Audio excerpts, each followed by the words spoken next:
আজরাইলে বলে আল্লাহ মাটির কান্নার চাইতে তোমার হুকুমটাই আমি আজরাইলের কাছে সব চাইতে বড়। আল্লাহ বলে আজরাইল এই মাটি দিয়া যত প্রতিনিধি বানাবো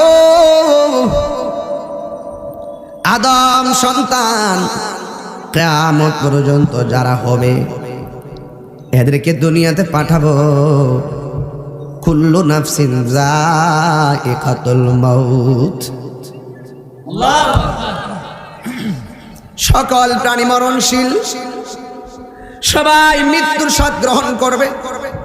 কিন্তু তুমি আজরাইল এই দুনিয়াতে যত প্রাণী যাবে সকল প্রাণীদের রূহ কবজ করার দায়িত্ব আমি আল্লাহ তুমি আজরাইলকে দিয়ে দিলা।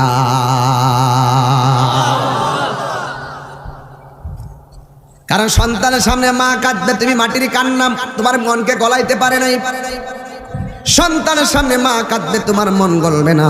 তুমি আমার হুকুম এমন ভাবে আদায় করেছো, আমি তোমাকে ওই প্রাণীর রূহগুলা কবজ করার দায়িত্ব আমি আল্লাহ তোমারে দিয়ে দিলাম। এবার মাটি নেওয়া হলো। আল্লাহ বললেন আদম বানাও। সুবহানাল্লাহ।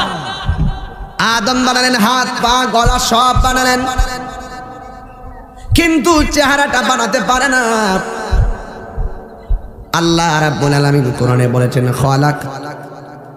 খলাকতু বিয়াদাইয়া, আমি আল্লাহ রাব্বুল আলামিন আমার নিজ হাত দিয়ে আমার বান্দার চেহারাকে বানাইছি।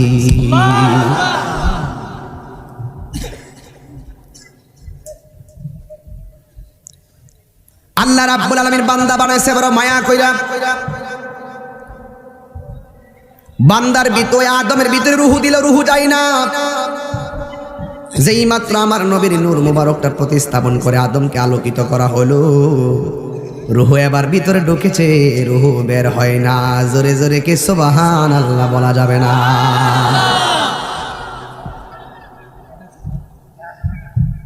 আদম আলাইহিস সালাতু ওয়াস সালাম বলেন, আদম আলাইহিস সালামের ভিতরে যখন রূহ দেওয়া হলো, আদম নবীর নাক দিয়ে একটা হাসি আসছে, মারহাবা বলেন।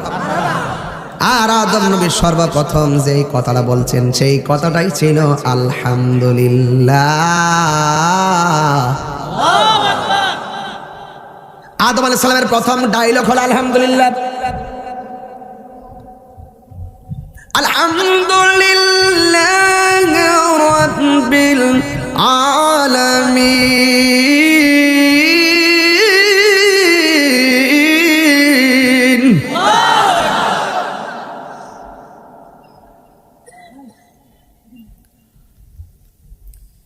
এরপরে আমার আল্লাহ বললেন, ফেরেশতারা আমার আদমরে সেজদা কর।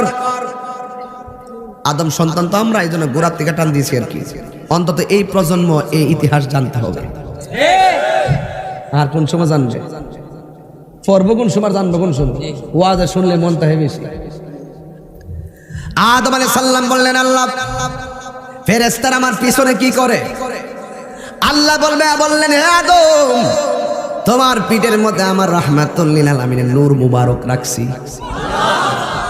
ওই নূর মুবারক দেখে দেখে তারা আমার নবীর সম্মানে দুরূদ আর সালাম পড়তেছে। ও আল্লাহ, যার জন্য তুমি আমারে বানাইলা সেই নবীর নূর মুবারক তো আমি দেখি না।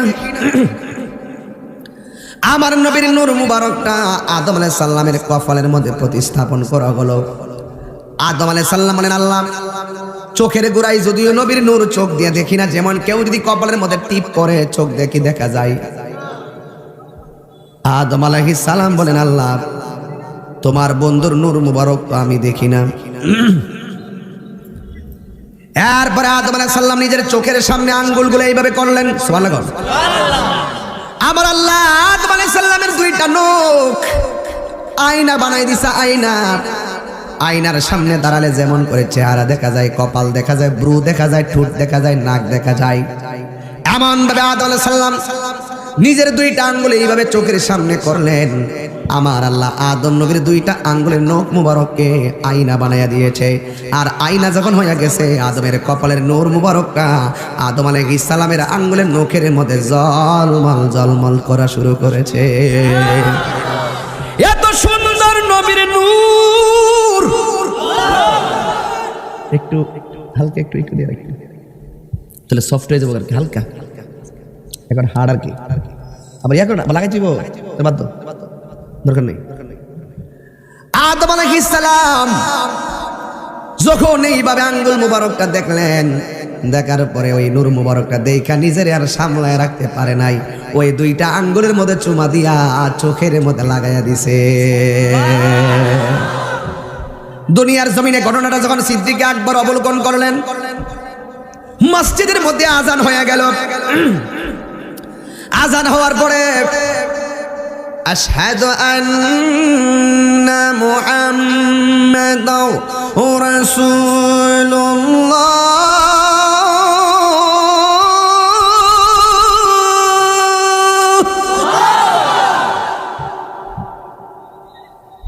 যেই মাত্র আবু বকর সিদ্দিক রাদিয়াল্লাহু তাআলা আনহু মসজিদের মধ্যে নবীর নামটা শুনলেন, শোনার পরে তিনি আঙ্গুলের মধ্যে চুমা দিয়ে চোখের মধ্যে লাগাইলেন। আমার নবী ডাক দিয়ে, আবু বকর তুমি এমন ভাবে চুমা দিয়া কেন চোখের মধ্যে লাগাইলা? নবী গো, আপনার নাম আজানে শুনেছি তাই চুমা দিয়ে আমি চোখের মধ্যে লাগাইছি, এছাড়া আমার বাবা আদম চুমা দিয়ে চোখে লাগাইছে। হাদিস শরীফের মধ্যে এসেছে, যারা নবীর নাম শুনে চুমা দিয়ে চোখের মধ্যে মেসেজ করবে, হাসরের ময়দানে আমার নবী ওই লোকদেরকে তালাশ করবে, আলাদা একটা লাইন ধরে দাঁড় করাবে, ওই চুমা দইন্না গুলারে লাইন ধরায়া ধরায়া আল্লাহর জান্নাতে নবী পৌঁছাইয়া দিবে। দলিল ফাইনাল, দলিলগুলো বলতে পারতাম, তা বলে সেই জন্য সময় কম। আমার যুবক ভাইরা, এই জন্য আমরা যে আমলটা করি, আমার বাপ এইভাবে চুমা দিছে,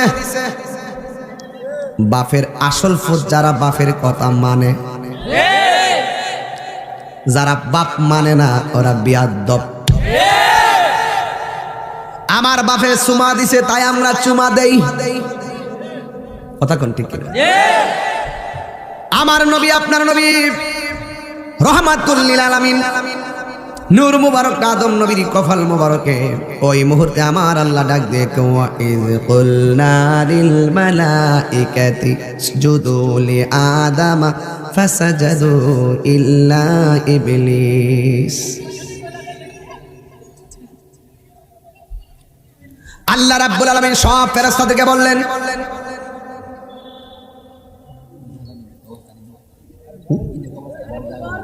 ভাই এটা গুরুস্থান মনে হয়, আল্লাহ রাস্তায় গুরুস্থান, পবিত্রতা রক্ষা করেন, জুতা মোতা দিয়া উপরে ট্যাগ করেন না, জুতার ভিতরে অনেক সমস্যা থাকতে পারে, পবিত্রতা রক্ষা করেন আল্লাহর রাস্তা।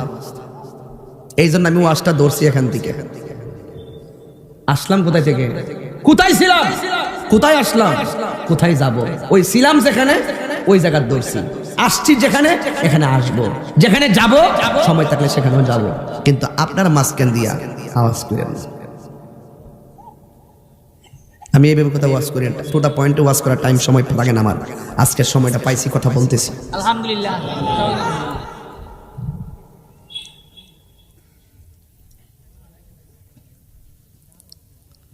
আল্লাহ বললেন, ফেরেশতারা তোমরা আদমকে সেজদা করো। সুবহানাল্লাহ। সেজদা করতে বলছে কারে? ফেরেশতারা কাকে সেজদা করতে বলছে? অর্ডার করছে কেডাই? আল্লাহ বলছেন, হে ফেরেশতারা তোমরা আদমকে সেজদা করো। ফাসাজাদু, কেউ দেরি করছে না, সাথে সাথে ফাসে, দেরি নাই, সাথে সাথে। ওই যে আমরা যে জানাজার পরে দোয়া করি, যা সল্লাই তোমার আলমাইতে ফাখলি সুলাহু দোয়া, ওই যে ফার অর্থ জানে না, এরা মনে করে শর্ত আজকে যা হইলে 3 দিন পরে যা খেয়ে দিঘার যাইলাম না, হাত দিকটা বুঝতো না বলা। আল্লাহ বলছে সেজদা করো, ফাসাজাদু, সব সেজদা করছে ইল্লা ইবলিস, ইবলিসটা সেজদা করছে না। আবার প্রত্যাখ্যান করছে। আল্লাহ বলছে করো, হে ঠাস করে করতাম না, এখানে সীমাবদ্ধ না, ওয়াস্তাকবারা, আবার অহংকার করছে। কি আমার বানাইছো আগুন দিয়া আর আদমের বানাইছো মাটি দিয়া, আমার ধর্ম উপরে উড়া, আদমের ধর্ম ফায়ের তলে থাকে। নাউজুবিল্লাহ। আমি কি লেগে আদমরে সেজদা করবো? আমি পারতাম না। আমার আল্লাহ হুকুম করলেন সাজদা করো।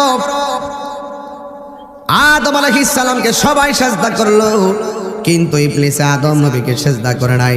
সাজদা না কইরা অহংকার করছে। শুধুমাত্র তাই নয়, আল্লাহর অর্ডারটা প্রত্যাখ্যান করেছে। এই জন্য যুবক ভাইরা আমার মুরব্বী বাবারা, আল্লাহ রাব্বুল আলামিনের হুকুম মানলে হয় মুমিন, না মানলে হলো কমিন। এই জন্য যুবক ভাইরা আমার, আল্লাহর বিধান মানার দরকার আছে না নাই? আর জবান খুলে বলুন আছে না নাই? সবাই সাজদা করলো আদমকে, আর সাজদা করে না ইবলিস। আল্লাহ রাব্বুল আলামিন বলে দিচ্ছেন, এই ইবলিস তুই সাজদা করস না। আমার আল্লাহ কোরআনে এভাবে বলে দিয়েছেন। আমার আল্লাহ বলছেন, ওয়া কানা মিনাল কাফিরিন। সবাই সাজদা করে সম্মান পেল, তুই সাজদা না করার কারণে অকৃতজ্ঞের কাতারে চলে গেলি, কাফের হয়ে গেলি। জোরে জোরে কি আল্লাহু আকবার বলা যাবে না? এরপরে আমার আল্লাহ বলছেন, ওয়া কুলনা ইয়া আদাম উসকুন আনতা ওয়া যাওজুকাল জান্নাতা ওয়া কুলা মিনহা রাগাদান হাইসু শি'তুমা। আল্লাহ রাব্বুল আলামিন বলে, হে আদম আর হাওয়া, তোমরা জান্নাতের মধ্যে বসবাস করো, আর যা মনে চায় জান্নাতে তা খাও। ওয়ালা তাকরাবা হাযিহিস শাজারা, তবে ওই গাছটার কাছে যাইও না। গাছটার কাছে যদি যাও, ফাতাকুনা মিনাস সালিমিন, তাইলে তোমরা বিপদে পড়ে যাবে, তোমরা অসুবিধায় পড়ে যাবে। এরপর আদম আলাইহিস সালাম একটা কায়ত হইয়া শোয়া, মা হাওয়া এক কায়ত হইয়া শোয়া। ওই মুহূর্তে আদম নবী হাওয়া আলাইহিস সালামের দিকে যখন তাকাইছে, একটা কথা মনে রাখবেন, আদম আলাইহিস সালামকে আল্লাহ বানাইছে মাটি দিয়া, আর হাওয়া আলাইহিস সালাম রে আমার আল্লাহ বানাইছে আদম আলাইহিস সালামের বাম পাজরের হাড় দিয়া। সুবহানাল্লাহ কইতেন না? দুইজন জান্নাতের ভিতরে, এরপরে একজন ডান কাত আর একজন পিছন দিকে দিয়া। আদম নবী যখন পিছনটা ফিরলেন, পৃথিবীর মধ্যে সবচাইতে সুন্দরী মহিলার নাম হলো মা হাওয়া। আজকে আমার দেশের মহিলারা কইতাম নিরে বাজান, না কইলে তো আমার মনের আশা পূরণ হইতো না। কইতাম নি, আজকে আমার দেশের মা বোনেরা সুন্দরী প্রতিযোগিতা দেয়, আবার বিউটি পার্লারে যাইয়া ব্রু ফ্লাগ করে। ব্রু ফ্লাগ আসেনি রে বাজান? বুখারী শরীফের হাদিস, ব্রু ফ্লাগ করা হারাম। কথা কোন ঠিক কিনা? আসেনি? বাপরে বাপ, বাপরে বাপ, বিয়া ভিডিও করেন অন্তত পক্ষে না সাজ্জাতে বোটা দেখেন।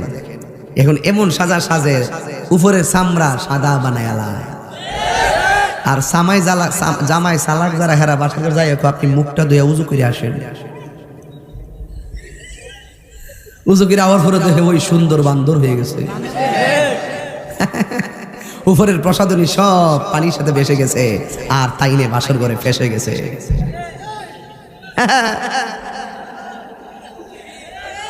বহুত সংসার ভাঙছে এই কারণে। কথা বলেন ঠিক না? আপনি কেন সেজে প্রসাদনী দিয়ে এখানে চেহারাকে আপনার আসল ত্বককে আড়াল করবেন? আপনার যা আছে তা নিয়ে আপনি প্রদর্শন করুন। আল্লাহ আপনাকে নিয়ামত দেওয়ার মালিক। নকল প্রেম বেশি দিন থাকে, সাবধান। ফি আই সূরাতিন মা শাআ রাক্কাক। আল্লাহ রাব্বুল আলামিন তোমাকে যেমন চাইছে তেমন ভাবে নিজের হাত দিয়ে বানাইছে। সুবহানাল্লাহ কোন?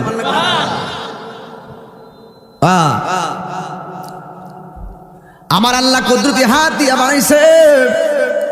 বলছে তোমরা জান্নাতে বাস করো। আদম নবী হাওয়া আলাইহিস সালামের চেহারা দেখতে চাইছে, দইরা বলাইতো। আল্লাহ বলে, খবরদার, ধরা যাবে না। যদি ধরতে চাও মহারানা আদায় করা লাগবে। আল্লাহ মহারানা দিমু কোথায় থেকে? ওই আমার বন্ধু নবীর উপরে 10 বার দুরূদ শরীফ পড়ো, মহারানা আদায় হয়ে যাবে। ওরে অন্তরে লাইগাছে আগুন, কইতাম নিরে বাজান। ওরে অন্তরে লাইগাছে আগুন, পানি দিলে নিবে না, জ্বালা জোড়ায় না, জ্বালা জোড়ায় না রে, জ্বালা।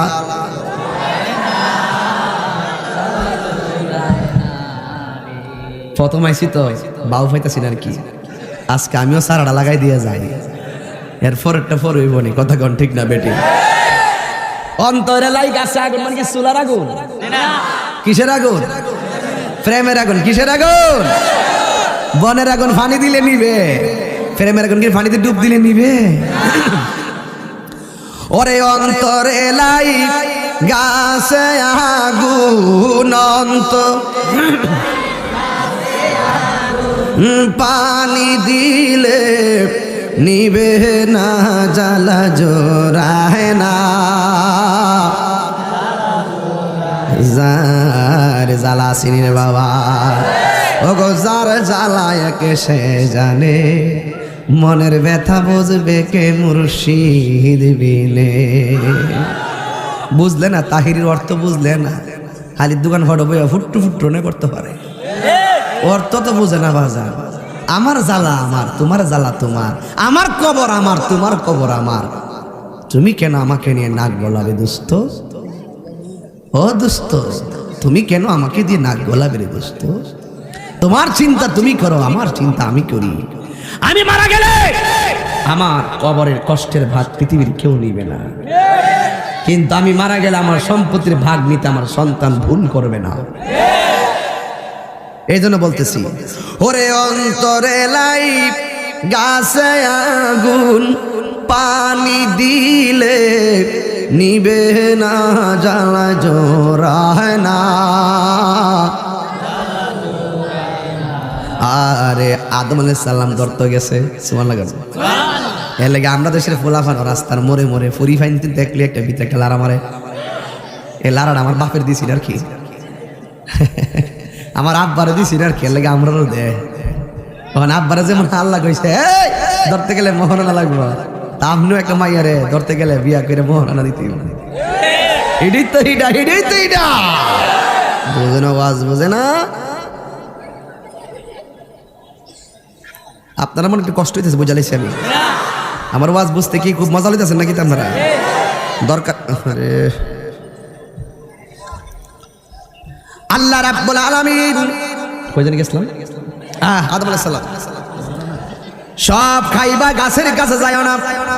আল্লাহ বলে এ আদম, হালাল যদি করতে চাও হাওয়ারে নবীর উপরে দুরূদ পড়তে হবে কয়বার? 10 বার। তাহলে আমার বাপ এবং মা হালাল হয়েছে নবীর দুরূদের দ্বারা। যারা দুরূদের বিরোধিতা করে এরা হারাম জাদা, কথা বলেন ঠিক কিনা? ঠিক আছে নি? জায়গা মতো ভালো এদি মুনিয়া ওইটার মই যেতার তো না। আমার যুবক ভাইরা তোমরা আসেনি বলা মান্ডি আচ্ছা, কিন্তু ওয়াজ করতে তোমরা লাগে, তোমরা কিন্তু বহুত কষ্ট করছো। আমার এই ফুলা মান্ডি খুব কষ্ট করছে মাশাআল্লাহ। সব অবদান আমার হিসাব হুজুরের, মফিজ হুজুরের বহুত কষ্ট করে পোলা পান্ডিরে বাঁচনা দিয়ে রাখছে। যে ঈদে মিলাদুন নবী সাল্লাল্লাহু আলাইহি ওয়াসাল্লাম এই জায়গা হইতো ঘরে উড়ানে আজকে সেই ঈদে মিলাদুন সাল্লাল্লাহু আলাইহি ওয়াসাল্লাম এই এলাকার সেরা মিলাদুন নবী জুলুস হয়। ঠিক আছে কিনা? আল্লাহ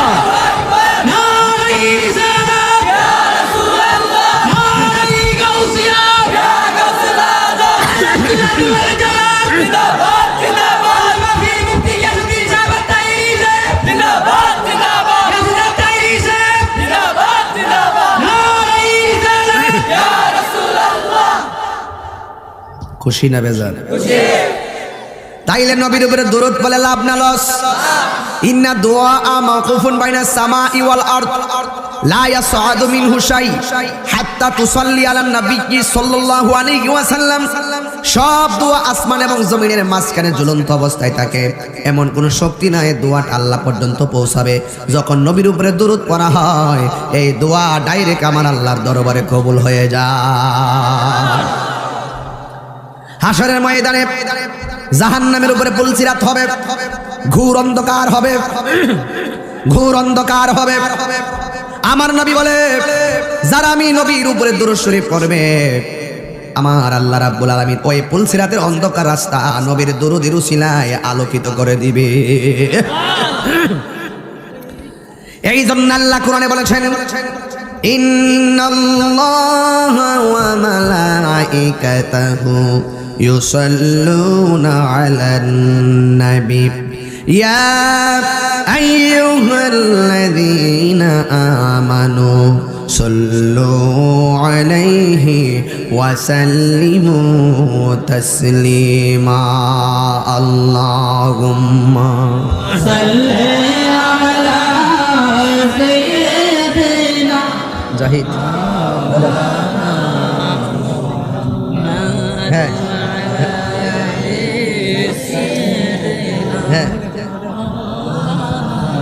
হ্যাঁ এই মাহফিল আছে মাহফিলে আল্লাহুম্মা সাল্লি আলা সাইয়্যিদিনা মাওলানা মুহাম্মদ ওয়া আলা আলি সাইয়্যিদিনা মাওলানা মুহাম্মদ ইশকের দরিয়ায় ডুব দাও মন দেখিবে নবীজির দিদার খুলে যাবে চোখের পর্দা দূর হবে মনের আদার আল্লাহুম্মা সাল্লি আলা সাইয়্যিদিনা মাওলানা মুহাম্মদ ওয়া আলা আলি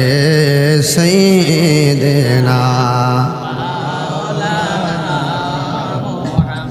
আমার যুবক ভাইরা, আমার মুরব্বী বাবাডিরা, আদম আলাইহিস সালাম জান্নাতের ভিতরে আল্লাহ বলছে লা তাকরাবা হাযিহি শাজারা, ওই গাছের নিকটে যেও না। এরপরে শয়তান পদস্খলন ঘটালেন। হাওয়া বললেন স্বামী সব খাইতে বললো, এই গাছটির কথা না করলো কেন?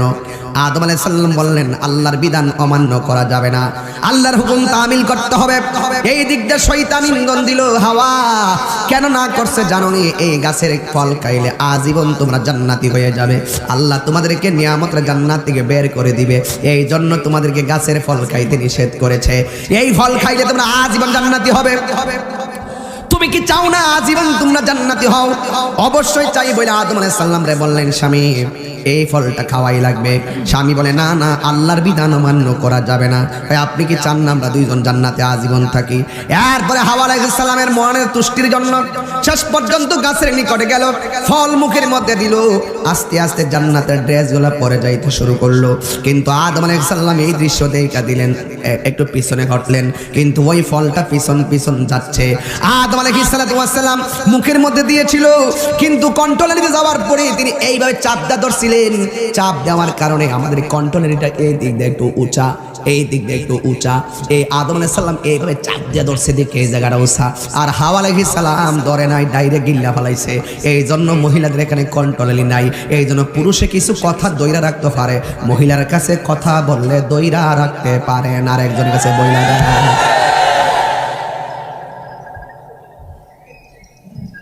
ঠিক বউয়ের কাছে সব কথা কয়েন না, গোপন কথা কয়েন না, কইলে সমস্যা আছে। এরা দইরা রাখতে পারে না, মাও পারছে না, এই জন্য মার জিও পারে না। আমরা বাপে কিছু দইরা রাখতে পারছে দেখা আমরা জমিনে কিছু দইরা রাখতে পারি, ধৈর্য শক্তি আছে। কথা কোন ঠিক কিনা? আমি অভিযোগ করছি না, যা বাস্তব তাই বলছি। যেই মাত্র ফল খাইছে, ফল খাওয়ার পরে আমার আল্লাহ রাব্বুল আলামিন ফাআদাল্লাহুমাশ শাইতান, এই শয়তান তাদেরকে দুইজনকে পদস্খলন ঘটালো। যে জান্নাতের মধ্যে ছিল ওই জান্নাতের মধ্যে পদস্খলন ঘটানোর কারণে আমার আল্লাহ বলছেন ফাআখরাজাহুমা, তোমরা দুইজন বের হয়ে যাও মিম্মা কানা ফিহি, যে জান্নাতের মধ্যে ছিল তাদের দুইজনকে ওই জান্নাত থেকে বের করে দেওয়া হলো। ওয়া কুলনা হাবিতু বা'দুকুম লিবা'দিন আদুবুন, একজন আরেকজনের শত্রু হয়ে নামলো। ওয়ালাকুম ফিল আরদিল মুস্তাকাররু ওয়া মাতাউন ইলা হিন, দুনিয়াটা যতদিন থাকবে একজন আরেকজনের দাওয়া পাল্টা দাওয়া করবে, শয়তান আক্রমণ করবে, আদম সন্তান বাঁচার চেষ্টা করবে, কেউ শয়তানের পাল্লায় পড়ে যাবে। আদম আলাইহিস সালামকে পাঠালেন শ্রীলঙ্কায়। আল্লামা শাইখ শহীদ নুরুল ইসলাম ফারুকী রাহমাতুল্লাহ আলাইহি দুনিয়া থেকে চলে গেছে। আমরা সেই দিন আদম নবী কোন জায়গার মধ্যে আয়েশা কদম রাখছিলেন আমরা জীবনে দেখতাম না। উনি কাফেলা অনুষ্ঠানের মাধ্যমে আদম আলাইহিস সালামের ওই জায়গাটা ইফতারের টাইমে প্রতি রমজান মাসে আমাদেরকে দেখাইতো। কথা বলেন ঠিক কিনা? মনে আসেনি বাবা? খেলা আসেনি সালাতে না? ওই যে শ্রীলঙ্কা আদম আলাইহিস সালামকে আল্লাহ দুনিয়াতে পাঠালেন শ্রীলঙ্কায়, আর মা হাওয়াকে পাঠালেন জেদ্দায়। অনেক দিন পর্যন্ত তার আল্লাহর কাছে ক্ষমা চাইলো, আমার আল্লাহ ক্ষমা করে না। দুইজন শেষ পর্যন্ত আরাফার ময়দানে দেখা হলো। আয়েশা আল্লাহর কাছে ডাক দিয়া বলে, রব্বানা যালামনা আনফুসানা ওয়া ইল্লাম তাগফির লানা ওয়া তারহামনা লানাকুনান্না মিনাল খাসিরিন। আল্লাহু আকবার। হে আল্লাহ, আমরা অপরাধ করেছি, আমরা অন্যায় করেছি, আমাদেরকে ক্ষমা করে দাও। তুমি যদি আমাদেরকে ক্ষমা না করো, আমরা ক্ষতিগ্রস্তের অন্তর্ভুক্ত হয়ে যাব। শেষ পর্যন্ত আমার আল্লাহ রাব্বুল আলামিন ক্ষমা করে নাই। একবার 300 বছর উপর কাদার পরে আল্লাহর কাছে বললেন, আল্লাহ এত টাকা ডাকলাম, তুমি ক্ষমা করলা না, তবে তুমি আমাদেরকে তোমার দয়াল নবী মুহাম্মদ সাল্লাল্লাহু আলাইহি সাল্লামের উসিলায় মাফ করে দাও। আল্লাহ বললেন, ইয়া আদম কাইফা আরাফতালি মুহাম্মদ, হে আদম তুমি কিভাবে মুহাম্মদকে চিনলে? আদম আলাইহিস সালাম বলে, ইয়া আল্লাহ ওয়া রাব খালাকতানি, যখন তুমি আমাকে বানিয়েছো ফারাআইতু আলা সাকিল আরশ, আমি আরশের মধ্যে দেখেছি ফাফিহি মাকতুবান লা ইলাহা ইল্লাল্লাহ মুহাম্মদ রাসূলুল্লাহ সাল্লাল্লাহু আলাইহি ওয়াসাল্লাম। যখন তুমি আমারে বানাইছিলা, আমি যখন আরশে আজিমের দিকে তাকাইছি, আমি তাকায় দেখলাম আরশে আজিমের চৌকাঠে তোমার পাশে তোমার বন্ধুর নাম লেখা, যার নামটা তোমার নামের পাশে, নিশ্চয়ই তিনি তো তোমার হাবিবুল্লাহ, তার প্রতি তো তোমার ভালোবাসা, ওই নামের উসিলায় তুমি আমারে মাফ করে দাও। আল্লাহ রাব্বুল আলামিন বলে, আদম যদি প্রথম দিন ওই বন্ধু নবীর উসিলায় আমার কাছে ক্ষমা চাইতা, আমি আল্লাহ তোমারে ক্ষমা করে দিতাম। তাইলে নবীর উসিলায় ক্ষমা হয় কি হয় না? আর জোরে বলো, হয় কি হয় না? আমার বাপে কয়, আমি দেখছি আরো সাজবে তোমার নামের পাশে বন্ধুর নাম। বাংলাদেশের খাট মোল্লা আর মুখোশধারী গুমটাওয়ালা মৌলবীরা কয়, টিকটক মৌলবীরা কয়, কালিমার পাশে আল্লাহ নামের পাশে নবীর নাম লেখলে নাকি শিরিক হইয়া যাইব গা। বাফে কয়, আমি দেখছি আর সাজিমে তোমার নামের পাশে নবীর নাম, আর সাজিমে চৌকাটে আল্লাহ নামের পাশে নবীর নাম, জান্নাতের গেটে গেটে আল্লাহ নামের পাশে নবীর নাম, তোবা নামক গাছে গাছের পাতায় পাতায় আল্লাহ নামের পাশে আমার নবীর নাম, হুরের চোখের মনির মধ্যে এক চোখে আল্লাহর নাম, আরেক পাশে নবীর নাম। যে তাই আল্লাহ সে তাই রাসূল। আল্লাহ হলো রাব্বুল আলামিন, আমার নবী হলো রাহমাতাল লিল আলামিন।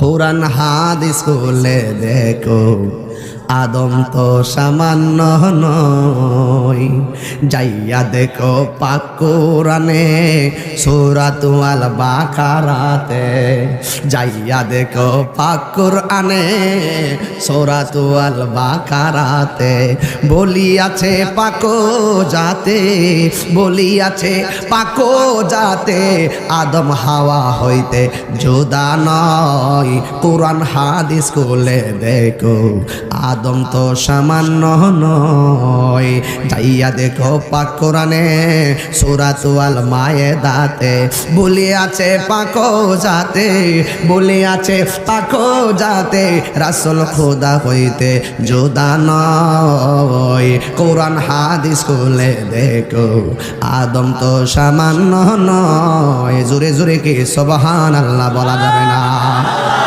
শুরু হইয়া গেল পৃথিবী, পৃথিবী, পৃথিবী। বান্দা চলবে, মাটির বিছানা বানাইছে, দিনে চলবে ওয়াজআলনান নাহারা মাশা, দিনে চলবে আল্লাহ সূর্য লাগাইছে, রাতের বেলা আল্লাহ ওয়াজআলনাল লাইলা লিবাসা, রাত বানাইছে আল্লাহ বিশ্রামের জন্য। আমার আল্লাহ ওই আকাশে চাঁদ লাগাইলো, সূর্য লাগাইলো, তারকা লাগাইলো। আজকে প্যান্ডেলটা বানাইলেন, কতগুলা খুঁটির ব্যবহার করলেন। আল্লাহ বান্দাই একটা ফাঁকা জায়গার মধ্যে নির্ভেজাল চলবে, কোনো কুসুট খাবে না। এই আসমানটা বানাইছে আমার আল্লাহ, একটা খুঁটিরও ব্যবহার করে নাই। আল্লাযী খালাকা সাবআ সামাওয়াতিন তিবাকা, আমার আল্লাহ 7টা স্তরে আসমান বানাইলেন, যা বানাইলেন সব প্রেম দিয়া বানাইলেন। ওয়া হুয়াল গফুরুল ওয়াদুদ, আমার আল্লাহ দুনিয়ার জমিনে বান্দা পাঠাইছে, গুনাহ করলে আল্লাহ ক্ষমা করবেন, এই জন্য আল্লাহ গাফফার। কথা বলেন ঠিক কিনা? আমার আল্লাহ এই দুনিয়াতে বান্দা পাঠাইবো একজন আরেকজনের প্রতি ভালোবাসা দিবে। এই জন্যই তো মালিকে প্রেমময়। বান্দা বান্দার প্রতি ভালোবাসা আর প্রেম হওয়ার আগে আল্লাহ বান্দার সঙ্গে প্রেম করেছেন। কথা বলেন ঠিক কিনা? এই আল্লাহ দুনিয়াতে মানুষ পাঠালে এত সুন্দর পৃথিবী, এই পৃথিবীতে আমরা সবাই আসলাম, কেউ আগে চলে যাব, কেউ পরে চলে যাব, কিন্তু আমরা আদম আলাইহিস সালাম থেকে এই পর্যন্ত যারা আসলাম আমরা আদম সন্তান। আদম নবীর আমল থেকে যারা কবরে চলে গেছে এরা এখনো পর্যন্ত ওই কবরে আছে না নাই? আর এখন পর্যন্ত আজকে যদি কেউ মারা যায় 1400 বছর পর যদি আসে আপনার কথা মানুষে ভুলে যাবে, আপনার কবরটার কথা ভুলে যাবে। কত পরিবর্তন হবে, কেউ আপনার খবর নিবে না। কেমনে থাকবে অন্ধকার কবরে? এই বাড়ির পাশে একটা গুরুস্থান আছে, আপনারা বলতেছেন তাহিরি ওয়াজ তাড়াতাড়ি শেষ করেন, ক্ষুধা লাগতেছে। আর কবরবাসীরা কইতেছে তাহিরি রে ওয়াজ বন্ধ করিস না, এই ওয়াজের ভিতরে আমার সন্তান আইছে, এই সন্তান যদি আমার লাগা দোয়া করে আমার আল্লাহ দোয়াটারে কবরের মধ্যে বাটাইয়া দেবে। আমার তো বাড়ি আছে, আমরা বাড়িতে চলে যাবো। এত মায়ার পৃথিবীর কেন ঠিকানা দিছি বুঝার জন্য। আমার ঘরে আমি যাবো, আপনার ঘরে আপনি যাবেন, সবার একটা ঘর, ওই ঘরেরটা হলো মাটির ঘর। ওই মাটির ঘরের মধ্যে কেউ যাইব না রে আমার সঙ্গে। তো তোর পিছে পিছে ঘুরছে সমন, পিছে পিছে ঘুরছে সমন, কোন দিন জানি তোর হবে সমন জারি। দেখ না মন ঝাঁক মারিয়ে দুনিয়াদারি, এই ভাই বেরাদার আপন জনা।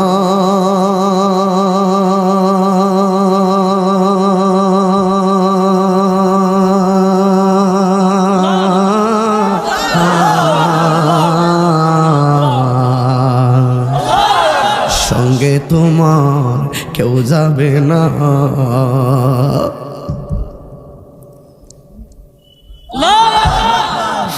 এই মানুষটি বড় এতিম, এই পূর্ব মাসকার গুরুস্থানের মানুষটি বড় এতিম। আজকে মফিজ হুজুরে লইয়া যদি গুরুস্থানে যাইয়া কবরটা খুঁজদা বাঁশগুলা ছিঁড়া একটা মুর্দারে জিজ্ঞাসা করে এই মুর্দার কথা কও, কবরটা কেমন? যদি আল্লাহ তার তৌফিক দিত আমরা কইতো মফিজ হুজুর এই দুনিয়ার মানুষ বড় সার্থক, এই কবর এমন একটা ডেঞ্জারাস জায়গা,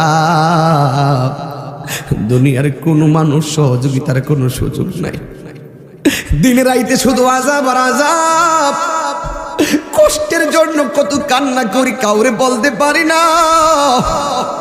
এই জন্যই তো আমার নবী বলছে আমি যখন মেরাজে গেলাম জাহান্নামের আগুনের তীব্রতা আমি দেখেছি, কিন্তু আমি দেখে আসছি সবচাইতে ভয়াবহ আযাবের নাম হলো কবরের আযাব। জোরে জোরে কি আল্লাহু আকবার বলা যাবে না?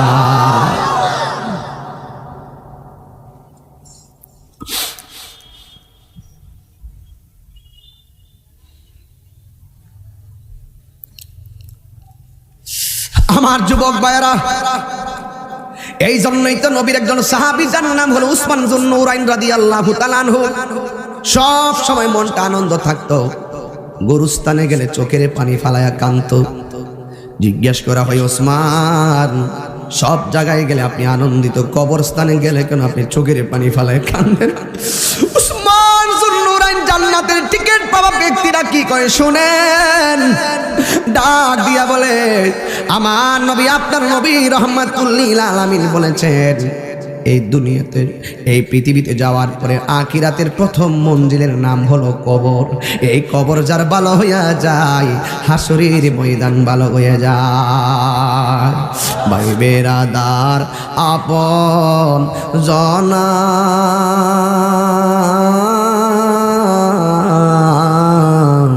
সঙ্গে তোমার কেউ যাবে না। ভাই বেরাদার আপন জনা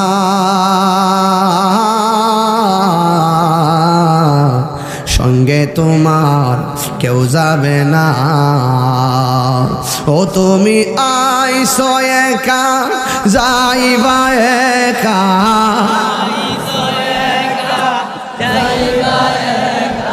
সঙ্গে তোমার কেউ যাবে না, দেখ না মন ঝাঁক মারিয়ে দুনিয়াদারি। লোকটা মারা গেল, জোরে বলে লোকটা কি হলো? মারা যাওয়ার পরে কোন জায়গার মধ্যে কবর দেয়? গোরস্থানে। জোরে কোন জায়গায়?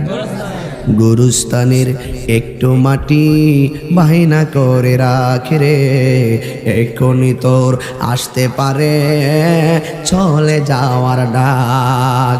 ওরে মন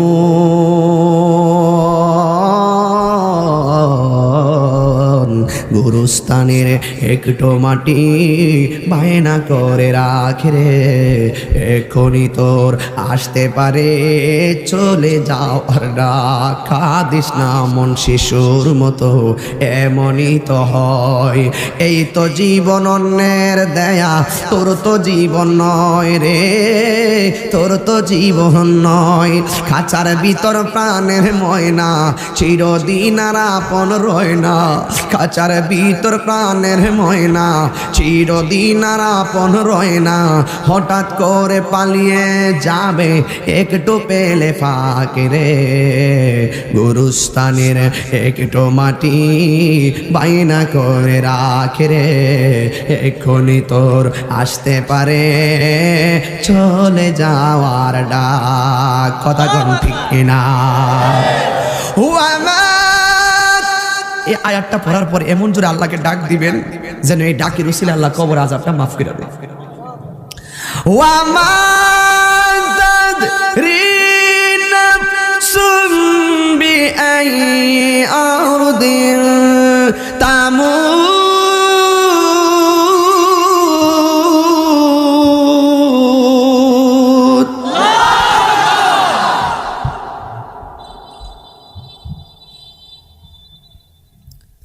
যেখানে আপনার মরণ লেখা আছে সেখানেই মরণ হবে। কেউ বলে তোর ছেলেটারে সৌদি আরব না পাঠাইলে মারা যেত না, ভুল কথা। কেউ বলে তোর সন্তানটারে ঘরে আটকাই রাখলে পানিতে পরে মারা যেত না, ভুল কথা। মরণ তোমার লেখা আছে সৌদি আরবে, মরণ তোমার টাইনা সৌদি আরবে লইয়া গেছে, পাসপোর্ট লাগাইছে, ভিসা লাগাইছে, বিল্ডিং এর উপরে তোলাইছে, নিচে ফালাইয়া মারাইছে। তোমার মরণ লেখা আছে এইভাবে, আমার আল্লাহ তোমাকে এইভাবে মরণ দিবে। কথা কোন ঠিক কিনা? হ্যাঁ, ইমানদারের কাছে আজরাইল আসলে কি সুন্দর ব্যবহার করবে জানেন? মাথার পাশে বৈশা আঙ্গুল দিয়ে আশ্রয় দিবে, চোখের মধ্যে ঘুম ঘুম ভাব আসবে। এবার কানের কাছে আজরাইলে মুখটা লাগাইয়া কইবা, আল্লাহর বান্দা, আল্লাহ পাঠাইছে, তোমার রুহুটা এখন নেওয়ার সময় হয়ে গেছে, তুমি কি রেডি? ইমানদার বলে, হে আজরাইল, তাড়াতাড়ি আমার রুহুটা লইয়া যাও, এই দুনিয়াটা আমার কাছে জেলখানা মনে হইতেছে, আমার তাড়াতাড়ি লইয়া যাও। এই জেলের ভিতরে আমার ভালো লাগে না, আমার আল্লাহর সঙ্গে নবীর সঙ্গে দিদারের জন্য মনটা পাগল পাগল হইয়া রইছে। এরপর আজরাইল রুহুটা নেওয়ার জন্য মুখ দিয়া চেষ্টা করবে।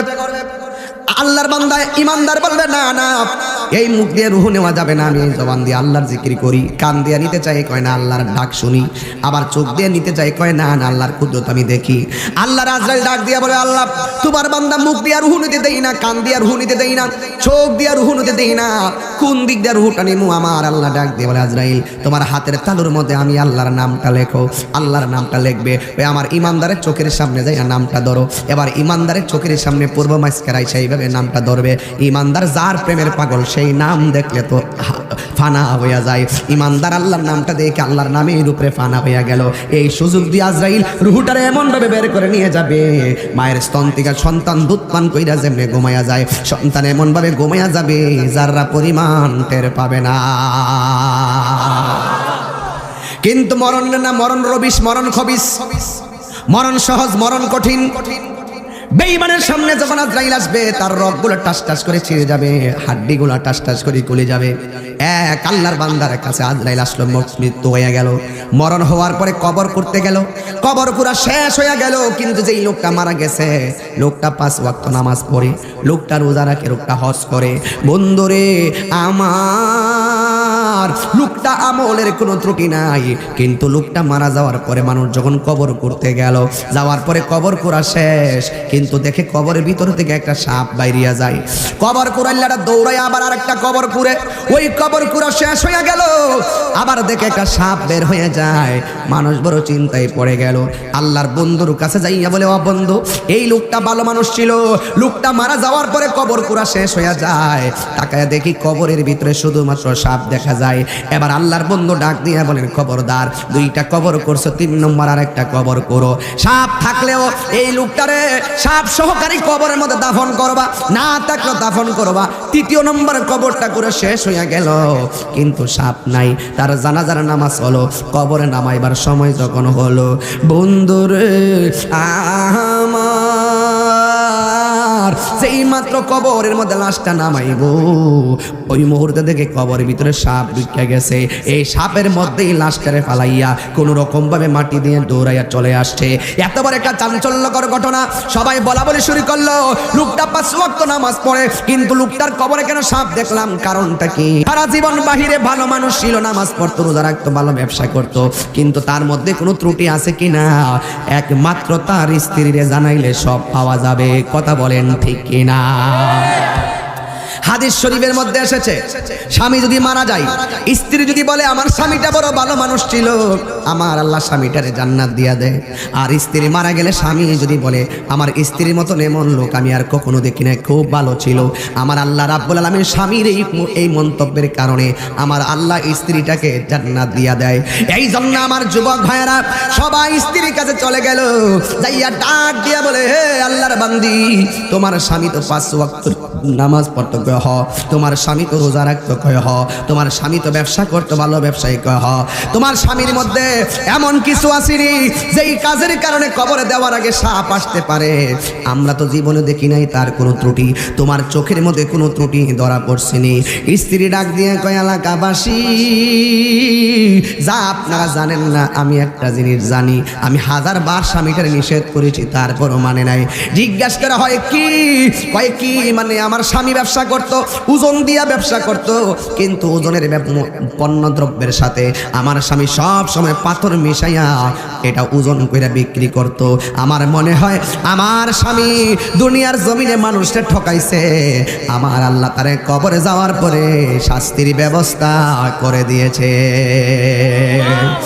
এর দ্বারা ক্লিয়ার হয়ে গেল, মাটির উপরে চইলা কাহারও বিরুদ্ধে অন্যায় কইরা কবরে যাইয়া জান্নাতের গালিচা পাওয়া যাবে?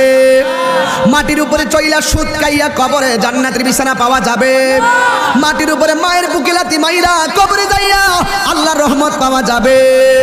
বাড়ির পাশে আলোকে আলো লাগাইলে আলো আসবে, দান লাগাইলে দান আসবে, কিছুই যদি না লাগান কিছু আসবে না।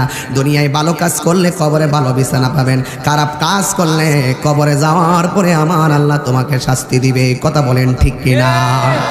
এই জন্য আমার এলাকাবাসীরা খবরদার, এই দুনিয়ায় থাইকাই তুমি আল্লাহর গোলামি করা লাগবে, এই দুনিয়ায় থাইকাই তুমি নবীর গান গুণগান গাওয়া লাগবে, এই দুনিয়ায় থাইকাই তুমি মা বাবার খেদমত করা লাগবে, ইবাদত হবে আমার আল্লাহর, মহব্বত হবে আমার নবীর, সুহবত হবে আউলিয়া কেরামের, খেদমত হবে মা বাবার। আমার যুবক ভাইয়েরা খবরদার বলে দিয়ে যায়, দুনিয়ার জমিনে চইলা মা বাবার মনে কখনো কষ্ট দিও না। কেন জানোনি? মা বাবার মনে কষ্ট দিলে দুনিয়া তো আপনি আযাব পাইবেন, মরার পরেও আযাব আছে না নাই? আর বড় করে গণনা আছে না না?